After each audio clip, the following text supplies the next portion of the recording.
It's actually very difficult to do much with screens other than present a screen. In order for these objects to become truly ambient and truly integrated, leveraging voice, leveraging gestural interaction, leveraging haptics across materials and interactions that you stroke a surface, and it is obviously the future. And as people become part biological and part bionic, which we will, the objects around us will do the same. As we have chips integrated with us, as we become part machine, the machines become more and more human. You're listening to Create Tomorrow, the WGSN podcast, and that's Benjamin Hubert, founder of the London-based industrial design agency Layer Design. He's discussing the tech of the future with myself, Bethan, Ryder, and Reiko Morrison, our head of CMF. Layer Design recently launched a monograph published by Phaidon during the London Design Festival. This coincided with an exhibition which ran as part of the inaugural Material Matters Fair. The book covers the various stages of Benjamin's career and the many products he's designed for the likes of Bang Olufsen, Vitra, Moroso, Cappellini, Muuto and more.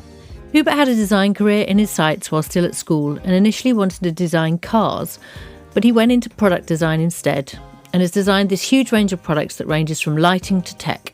It's tech in particular where Layer Design excels at creating incredibly tactile products through a combination of materials. Next on the podcast, Benjamin tells us how he sees consumer tech evolving, with less screens and a rich sense of materiality and something he calls haptic happiness.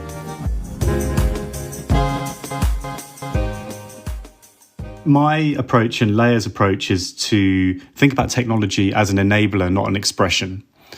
It enables an easier and happier and healthier life, or at least should. It should aim to bring people together and to accentuate the human quality. It shouldn't necessarily be a technology for technology's sake. Certainly shouldn't create a barrier. And we have enough screens and devices and LEDs in our life to rethink the role of technology and certainly the expression. So the Deutsche Telekom work was really around the devices that we all really need to do everything now. So routers, smart devices, the smart home, communication tools. But we don't necessarily always love them. We don't necessarily always want them on show. We don't necessarily think of them as status symbols. But that's because they are commodities, black box. They have a very inhuman way of communicating, both in terms of being not particularly intuitive a lot of the time, as well as, not using the same ways of communicating that we do right now. So one of the ways we think about getting around that is softening it, is making it ambient, is having things that, do communicate a large amount of information, but do it in a very natural fashion. One way into that has been through a rich sense of materiality, in looking at natural materials, looking at tactile materials that bring a sense of haptic feedback, haptic happiness, visually and physically tactile, things that, we value and cherish. And for us, it's really about integrating and creating a sense of ambiance and enabling easier, effortless interaction without screaming technology. Reiko, I'd love to come to you and talk a little bit about that, because it sounds like Benjamin is totally on point with sort of what we're talking about a lot at WGSN, which is things like discrete tech and ambient notifications. Where do you see the future of home tech? And it just sounds like we're really aligning with Benjamin here. Definitely. And I think the connectivity concept and the Bang & Olufsen products from Layer are just such good examples of the way that home products can integrate into the home environment, and the way that they use these tactile materials like metal and wood and textile. When we really look at the way that home has evolved, it's really become this multifunctional place where, community gathering spaces need to transform into private home offices, and then even private self-care sanctuaries. It's really important for tech products to integrate into all of these spaces and satisfy a variety of style tastes. And this is done by taking cues from the furniture and home decor areas and in the future, I think tech products will be even more material driven. We're going to see more tactile properties of frosted glass and matte textured ceramic and even speckled stone. The focus is going to continue to grow about materials, textures, finishes that impart a feeling of quality and warmth. Tech products, they're going to become more objects that we want to cherish for many years to come. They're not seen as these disposable products that, you change out every few years. And I think, the way Reiko speaks to materials is very eloquent. And it is also part of a larger equation and constellation in that the materiality and physicality of the product is one way of humanizing it, but it has to work in harmony with the UI and UX, so the user interface and the experience around that. Because, so many interfaces are screen-based. It's actually very difficult to do much with screens other than present a screen. In order for these objects to become truly ambient and truly integrated, leveraging voice, leveraging gestural interaction, leveraging haptics across materials and interactions that you stroke a surface, and it is obviously the future. And as people become part biological and part bionic, which we will, the objects around us will do the same. As we have chips integrated with us, as we become part machine, the machines become more and more human. Benjamin, it seems like you have really adopted this material-led design philosophy. And I'm just curious, how do you integrate that into your design process? And do your clients welcome this design philosophy? I think it's important to give this some context. So my career is broken down into some neat chunks. So you can think about the first 4 or 5 years being very consultancy heavy. Then you can think about the next 4 or 5 years being very furniture and object and interior accessory heavy. And then you can think about layer as blending those two things together. Inevitably, that means that, I visited a lot of factories and peoples and craftspeople and parts of the world and makers and brands that do things in a very craft-oriented fashion, in a very material-oriented fashion. But at the same time, I've been to the big Asian factories, I've worked with the big tech companies and brought some of that into the conversation. So we know a person that does this, it can be accessible in this way, it can be long-lasting in this manner, it can be sustainability with this lens. And we always bring that to the fore. Now, naturally, there is always a question of scale. So how do you scale some of those applications of materials? Is not always straightforward. When in a piece of furniture, if you're producing, let's say you're producing 5,000 pieces a year, so not a bad run of furniture per year. How do you scale that to 5 million units a year when you're talking about consumer tech? That's not as straightforward. A lot of those very deeply rich material qualities you find in the very highest quality furniture and lifestyle objects are also at a premium. So then how do you apply that logic to a piece of tech which is really accessible? How do you do that with a more accessible audio product, connectivity product, communication device? You don't always have that opportunity, but there is a palette of materials which can be treated in the same fashion. How do you play with metals? How do you play with responsible plastics? How do you treat surface finishes and color? And it's not low level. It's even more difficult to introduce the same kind of qualities, but it's possible. Trial and error, producing lots of samples, talking to the right suppliers. I have a very positive outlook on plastic treated the right way because it's incredibly recyclable.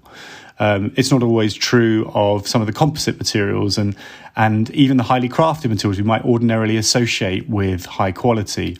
And everything is just about how you handle it. In the right hands, any of those materials can be extremely special, extremely engaging, and extremely responsible. Yes, and I definitely agree with all of that, especially responsible plastic. And, we're seeing a movement away from all of these secondary processes and just letting plastic be beautiful as it is and thinking about the surface treatments, that can make it even more beautiful. And I've been following your work for a while now, and you seem to be one of the more vocal champions of CMF in the industrial design world. Is it your involvement with the factories and local craftspeople that you came to embrace the value of CMF, or how did that come about in your career? I tend to think about it as much more innately part of a product quality and personality. And we have such a focus on simplicity and reduction. What that enables when you think about reduction in terms of formal expression and simplicity of pure geometry is actually you create a canvas that enables material to be more expressive. So when you turn one lever to be a little quieter, you can turn one to be much louder. And the one that we turn a little bit louder is the materiality of the product and the finish. But we wouldn't necessarily do that if we were producing something much more overt from a formal expression. It wouldn't take a really high personality grade of material because it would just be too much. You wouldn't be able to consume it. You wouldn't know where to put it. You wouldn't be able to not look at it. How could it be part of a symphony of things in your life without it just being the lead instrument? And you don't always want that of your products around you. They form a lovely ambient backdrop. I love your analogies about, it being a canvas and a symphony of elements that all have to work together. I think that that's a really holistic way of looking at things. And it brings me to my next question about, your fascination with artisanal craft processes like glass blowing and working with ceramic, really understanding how these processes work. And what do you think it is that make tech products more tactile and appealing to people? I think about the idea of what is an heirloom. What is the thing that you cherish, passed down through a family, and it is crafted objects, and so they just have inherent value. They have inherent value in both the way they're created, but mostly how they're cherished and how they're valued. So that's why borrowing from those spaces generally is successful, because they naturally have a high value connotation. You're listening to Create Tomorrow, the WGSN podcast. I'm your host, Bethan Ryder, and we're talking to Benjamin Hubert, founder of Layer Design, about material-led design, and in particular, consumer tech design. Next, he explains how he uses a combination of both analogue and digital methods in his design process. We do use computers quite a lot. We do use analytical tools. We are using AI and things like that. But we also have workshops where we're 3D printing a lot of things, where we're hand making things, we're assembling prototypes, we're building things from card, all the things that you do to quickly sense check. We use both of these things in order to test, fail quickly, validate, move on, improve. And I wouldn't have it any other way. You need that tension between the immediacy of messy making and the care and analysis of technology. So we're really pushing our clients to think about circular design practices. And I wondered whether now as a studio, this question determines the projects you undertake.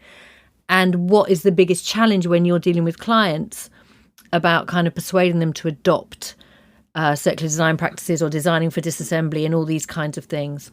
Yeah, another great question and obviously extraordinarily important. And whenever anybody works with Layer, we do have an agenda. We're not a white label consultancy. We don't just do the thing and follow the brief inherently without challenging, offering new suggestions, and maybe steering the conversation in surprising places. Sustainability is core to our beliefs, but also it is something where you can't just talk through the lens of sustainability in a consumer's perspective. There has to be value and benefit which almost supersedes that in order for it to be adopted. Like, it has to be more functional than, it has to be more beautiful than, it has to be easier to use than anything they've had before, and it should be sustainable. And that's important for mass appeal.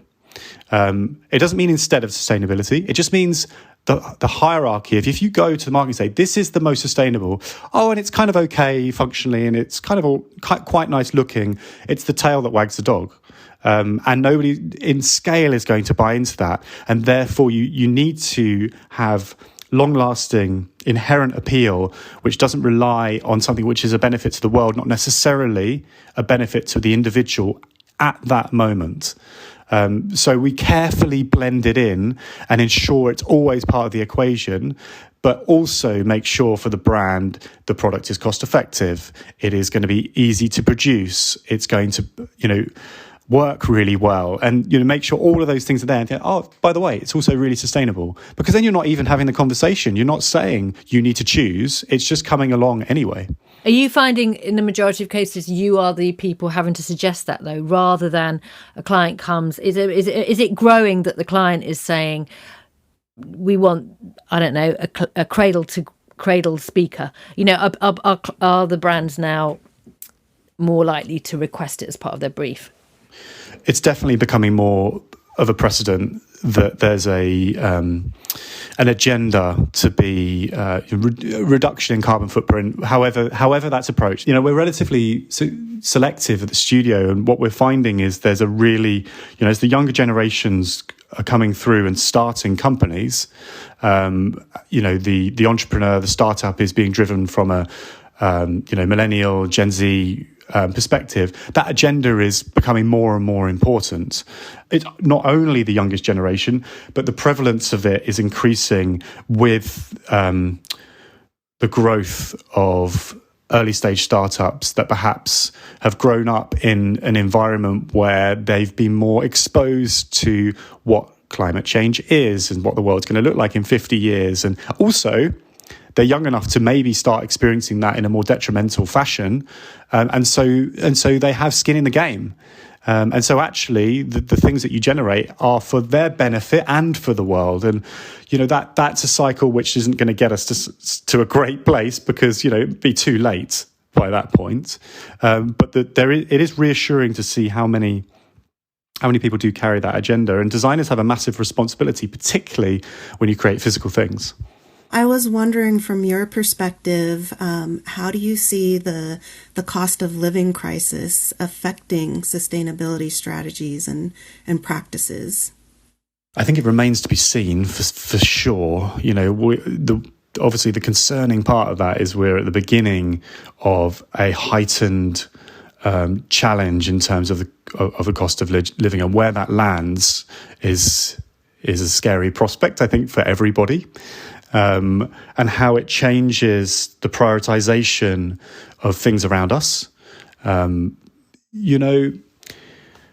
hope is that people buy less but better, where, fast fashion, quick consumerism becomes unsustainable, both from a cost perspective and from a planetary perspective. Yeah, we're quite interested in the fact that if you look at it in a positive way, cost of living and some of the solutions to that cross over quite very nicely with sustainability, and there are many things that actually encourage self-sufficiency that could be good for both. And I think, from what I've been seeing in the research that I've been doing, this whole hyper-local movement that's happening on a large scale with manufacturers is really addressing the challenges that we're seeing. And, it hasn't been a new concept, but it's definitely been accelerated by the pandemic, which caused the supply chain issues. And now we have the Ukraine crisis, and who knows what's going to be next. And I think that for me, it's really exciting to see manufacturers realize that we do need to change things, and we do need to be able to pivot quickly to address these issues. Supply chains are becoming more local, and companies are being forced to look at local crafts and local materials, and global suppliers are actually setting up shop in manufacturing hubs around the world. So they have these small satellite supply stations. And every time I look at it, I'm always amazed at, wow, this is really happening. Yeah, I mean, you're talking about decentralized production and maybe building in a local vernacular because of it. And obviously, with globalization, we've lost some of that vernacular. We've lost some of the cultural resonance, and maybe some of those things will change. I wish it was quite as simple as that from some points of view. You know, some products, analog things, fine, but when there's a complexity of systems that are working, that becomes much more complex. But I totally agree with the sentiment in terms of try to be as local in every sense of the word. I'm really curious about what you see within CMF trends and what are the most intriguing to you and why. Yeah, I mean, of course, I get out and about, but my eyes are also, you know, the 30 sets of eyes around me in the studio, and I have the privilege of also seeing how they see the world and how they synthesize it and filter it and put it down on paper or Miro or whatever. I'm not a great believer in trends. That's sort of the answer. No, that's not true. I'm a great believer in socio-macro trends and how the big shifts happen and what they cause and create and the opportunities and challenges that manifest because of them. But in terms of fashion trends and, I just find they're just too transient. You know, the projects we work on are 2 to 3 years. So by the time you've seen something couture, then hit diffusion, then hit furniture, and then hit consumer electronics, it's too late. And the material trends and application things are so disparate that I couldn't give you a comprehensive red thread other than responsibility, reduction because of it, and perhaps honesty of material. And maybe I've just talked myself into those trends. So you mentioned a few things that you're working on. Is there anything else you can tell us about that's like hot off the press that you've got coming up? Yeah, see, the thing is, the really exciting things we're working on won't be out for a little while. But one of the things I am really excited about is, and it launches at the end of this year, December, which is obviously a slightly strange time to launch things, but is in the crypto space. So we talked about decentralized production. This is obviously decentralized wealth, and is a really beautiful suite of things that helps you manage your digital currencies and digital sovereignty in a way that hasn't been done before, for a very forward-thinking, scaled-up startup, and all like designed and engineered in our studio, and really complex and really compelling. And that's what I'm really excited about. But you'll have to wait for, I don't know, what is it, 7 or 8 weeks. That's exciting. Do you have some crypto, Benjamin? I might do. I try and get involved in anything we're working on. I try and put myself in the shoes of the people that are using the products, even if I might not be the core user. Thanks to our guests this week, Benjamin Hubert of Layer Design and Reiko Morrison, our head of CMF. And thank you for listening. If you're a WGSN subscriber, you'll find reports covering CMF and tech design on our consumer tech platform. If you want to find out how to subscribe, head over to wgsn.com to discover how you can get access to our service. We're constantly publishing new content focusing on how we can design a brighter, better future for our industries. And this ranges from food and drink, interiors, beauty, fashion and consumer tech. You can subscribe to the show on all major podcast platforms, and if you like what you've heard, why not leave us a rating and review on iTunes. I'd also like to thank our podcast producer, Roland Bodenham. We'll be back in 2 weeks for our next episode, when I'll be joined by several of our experts as we discuss changing consumer behaviours in light of the cost of living crisis and what some of the best strategies are to help brands and businesses survive this tough financial climate. See you then.